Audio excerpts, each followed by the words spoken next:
একজন ব্যক্তি 5% ইন্টারেস্টে ব্যাংকে 2400 টাকা ইনভেস্ট করলো। 8% ইন্টারেস্টে আরও কত টাকা ইনভেস্ট করলে তার ব্যাংক থেকে তার টোটাল ইনকাম তার ইনভেস্টমেন্টের 6% হবে। তো প্রথমে আমরা ধরে নিই যে সে আরও 8% ইন্টারেস্টে সে আরও X টাকা কী করছিল, ইনভেস্ট করেছিল।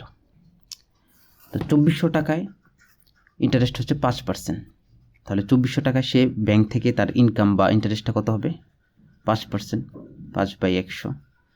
আর X টাকা ইনভেস্ট করলে X টাকায় 8%, তাহলে X টাকায় তার ইনকাম হবে X × 8/100।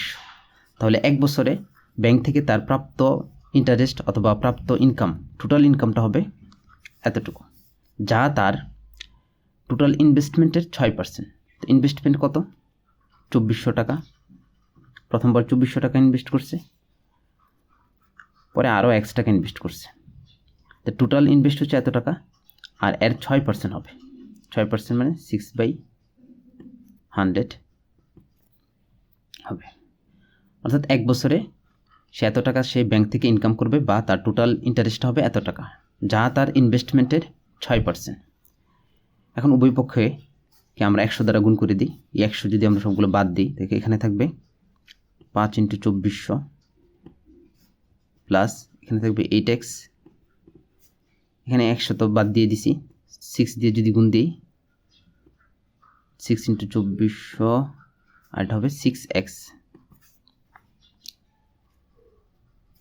এখন 8টা x থেকে 6টা x বাদ দিলে 2টা x।